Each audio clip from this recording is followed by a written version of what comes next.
안녕하세요. 당신만의 사진을 만나는 시간, 사진 읽어주는 작가 최다운입니다. 오늘이 10번째 시간인데요.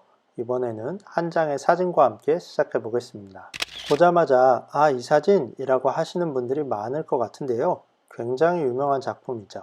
이 작품의 제목은 코끼리와 함께 있는 도비마입니다. 1955년에 사진가 리처드 에버든이 디올의 이브닝 드레스를 위해서 찍은 사진이에요.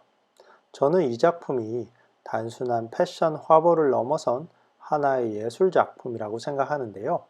모델의 포즈와 몸이 어우러져 만드는 곡선을 보면 손가락 마디 하나까지 우아함으로 가득합니다. 코끼리들은 마치 그녀를 호위하는 기사처럼 에워싸고 있어요. 에버드는 패션 사진을 예술의 경지로 끌어올린 작가입니다. 둘째가라면 서러워할 유명한 패션 사진가인데요.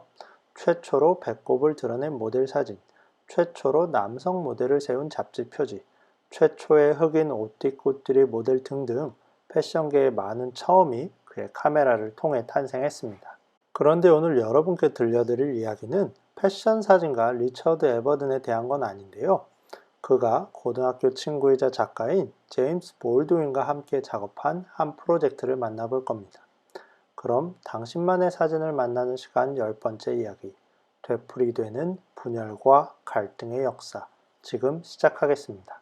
리처드 에버드는 1923년 미국 뉴욕에서 태어났습니다. 12살 때 청소년 카메라 클럽에 가입하면서 사진을 배웠고요. 2차 세계대전 때 사진병으로 복무를 했습니다.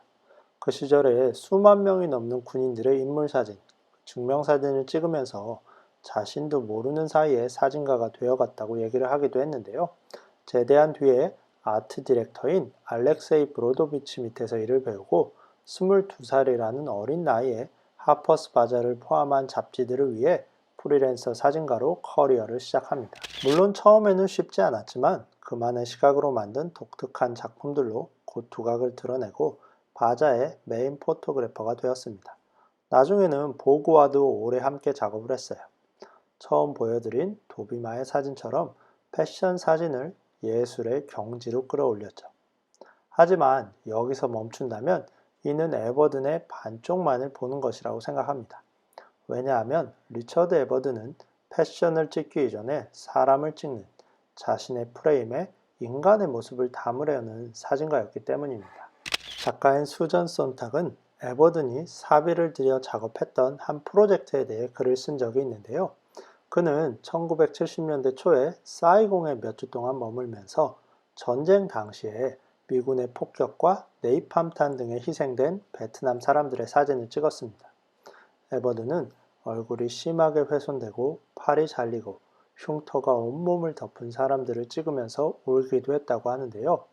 또 그러면서도 그들의 사진이 자신이 평소 스튜디오에서 찍는 사진처럼 스트레이트한 아름다움을 보여주는 것처럼 느껴졌다고도 합니다. 손택은 에버든이 이 피해자들을 찍은 작업을 발표해야 할지 고민했었다는 일화를 전하는데요. 저는 이 글을 읽으면서 에버든이 패션 화보처럼 눈에 보이는 화려함이 다가 아닌 사진가라는 것을 알게 되었습니다. 리처드 에버든은 셔터를 누르기 전에 자신의 카메라 앞에 있는 사람을 먼저 볼 줄 알았던 것 같아요. 그런 마음을 가지고 있었기 때문에 사비까지 들여서 이런 작업을 한 것이겠죠. 오늘은 에버든이 1964년에 발표한 Nothing Personal의 사진들을 만나볼 건데요. 이 프로젝트는 에버든이 사진을 담당하고 작가인 제임스 볼드윈이 에세이를 맡아서 함께 만들었습니다. 두 사람의 목적은 자신들의 사진과 글을 통해서 당시의 미국 사회, 1960년대 초니까 지금으로부터 약 60여 년 전이죠. 이 미국 사회의 모습을 정확하게, 아니 적나라하게 보여주는 것이었습니다. 사상, 종교, 인종, 빈부 등 분열과 갈등으로 혼란스럽게 쪼개진 사회의 모습을 있는 그대로 보여줌으로써 미국 사람들이 스스로의 모습을 더 잘 이해할 수 있기를 바랐어요. 볼드윈은 이 프로젝트를 두고 말하기를 사람들이 왜 지금과 같은 일이 벌어지고 있는지 알 수 있기를 바란다고 했는데요. 그는 우리가 이러한 현상과 문제를 일으키는 원인을 간과해버리는 것이 매우 위험하다고 했습니다. 그렇기 때문에 사람들이 갈등을 겪고 사회가 혼란스럽게 되었다는 거죠. 아마도 바로 보고 또 바로 알아야만 갈등과 분열을 조금이라도 줄일 수 있지 않을까 생각했던 것 같아요. 그럼 이미지를 보면서 이야기를 더 해보겠습니다. 처음 사진은 비폭력 학생운동 연합의 줄리안 본드와 회원들입니다. 그리고 미국 나치 정당의 우두머리였던 조지 링컨 락웰이 당원들의 경례를 받고 있는 사진이에요. 흑인과 백인, 학생운동가들과 나치주의자라는 의미가 인물들의 표정과 포즈, 그리고 현장의 모습을 통해 극명하게 대비를 이루는데요. 그런데 너무나도 다르기 때문에 언뜻 다른 세상의 이야기처럼 느껴지는 두 사진 속 사람들이 사실 같은 시대를 살아가고 있었다는 것이 아이러니합니다. 20세기 중반의 미국이라는 시공간을 함께 채우고 있는 이들이 이처럼 극과 극의 풍경에 서 있었던 것이죠. 다음 사진을 볼까요? 전시장 한쪽에는 유명한 흑인 인권운동가 멜컴 X의 사진이 있었습니다. 그 반대편 벽에는 당시 미국 앨러베마주의 주지사였던 조지 월러스의 사진이 있었어요. 이 사람은 60년대 중반 연방정부에서 인종분리 정책을 폐지하려고 할 때 강하게 반대했던 정치인이에요.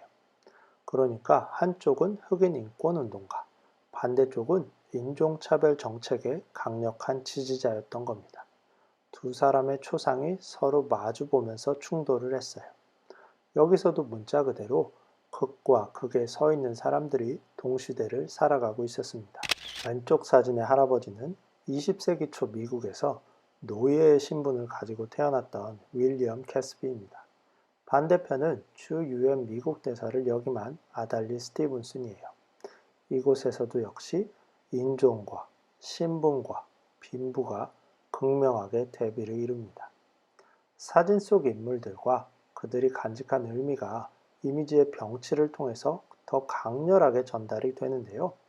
에버드는 20세기 중반의 미국 사회를 둘러싸고 벌어졌던 대립과 갈등, 그리고 이로 인해 일어난 여러 충돌을 자신의 프레임을 통해 고스란히 재현했습니다. 물론 이와 같은 대비가 전부는 아닙니다. 산타모니카 해변에서 시간을 보내는 평범한 미국인들의 한때, 결혼하는 커플들의 행복한 미소, 루이지애나의 정신병동에 갇힌 채 생활하는 환자들의 모습 같은 것도 찍었는데요. 이러한 이미지들은 당시 미국인들의 자연스러운 일상이면서 또 때로는 비일상적인 풍경입니다. 양극단의 대척점에 서 있는 사람들뿐만 아니라 그 중간 어딘가를 살아가는 수많은 사람들 또한 사회의 일부라는 것이죠. 그래서 이러한 사람들의 풍경도 똑같이 프레임에 담았습니다. 에버드는 그렇게 함으로써 20세기 중반 미국 사회의 전반을 아우르는 모습을 그려낼 수 있었어요. 지금까지 보신 인물 사진들을 보면 스튜디오 작품들이 많은데요. 에버드는 눈에 보이는 것을 잘 드러내는 것만으로도 사진이 많은 것을 말할 수 있다고 믿었습니다. 단순한 외형의 재현이 아니라 사진 속 인물들이 품고 있는 내면, 본질을 눈에 보이는 것을 통해 드러낼 수 있다고 생각을 한 거죠. 그래서 그가 가장 잘 할 수 있는 스튜디오 환경에서 사람들의 본질을 끌어내어 보여주려 한 것이 아닐까 합니다. 2018년 전시 당시 디렉터였던 피터 맥길은 이런 이야기를 하기도 했는데요. 그는 이 프로젝트가 우리가 배울 점이 많은 예언적인 작업이라고 했습니다. 그때 미국은 트럼프가 대통령이면서 사회의 여러 부분에서 갈등이 표출되고 있었을 건데요. 그러니 피터 맥길이 반세기 전에 혼돈과 갈등의 시기를 지나던 미국 풍경을 보며 21세기의 미국을 다시 만나는 듯한 느낌이 든 거 아닐까 싶어요. 그리고 지금 이 작업을 보는 저는 우리가 살고 있는 한국의 풍경 또한 그와 크게 다르지 않다는 생각이 들기도 합니다. 제가 이곳에서 살던 그 어느 때보다 사회가 나눠져 있는 것 같아요. 인간의 역사에서 이러한 갈등과 대립은 되풀이될 수밖에 없는가라는 생각도 들고요. 다만 그저 조금이라도 나은 방향으로 나아가기를 바라고 있습니다. 지금으로부터 반세기가 지난 후에 한국의 풍경을 보는 이들이 조금은 나아졌다는 생각을 할 수 있도록 말이죠. 자, 오늘 소개해드릴 갤러리는 페이스 갤러리입니다. 원래는 사진 전문 갤러리인 페이스 맥길 갤러리가 따로 있었는데요. 2020년에 페이스 맥길 갤러리를 페이스 갤러리의 사진 부문으로 통합하면서 하나의 이름 아래 역사를 이어가고 있습니다. 피터 맥길은 지금까지 200회가 넘는 전시를 열고 다이앤 에버스나 알프레드 스티글리츠의 사진 작품을 높은 가격에 판매하면서 예술로서 사진 매체의 가치를 높이는 데 일조했다고 자부하는 명망 있는 딜러예요. 이 페이스 갤러리는 뉴욕을 포함하여 미국에만 4곳의 전시장이 있고요. 런던, 홍콩, 제네바, 그리고 서울에도 전시 공간을 운영 중인 글로벌 갤러리입니다. 또 아프리카와 오세아니아 지역의 작품만 별도로 취급하는 페이스 아프리카 앤 오세아니아 아트, 현대 그림 작품만 취급하는 페이스 프린트를 따로 운영하고 있을 정도로 방대한 규모를 자랑해요. 이 사진 작품 측면에서 보자면 모던 및 컨템퍼러리 사진에 고루 관심을 가지고 있는데요.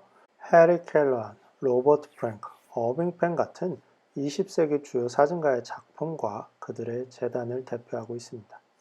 이 페이스 갤러리는 여러분이 뉴욕에 가실 기회가 생긴다면 꼭 한번 찾아가 봐야 할 갤러리라고 생각을 해요.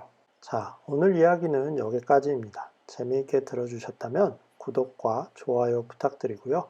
그럼 당신만의 사진을 만나는 시간 10번째 이야기 여기서 마치겠습니다. 들어주셔서 감사합니다.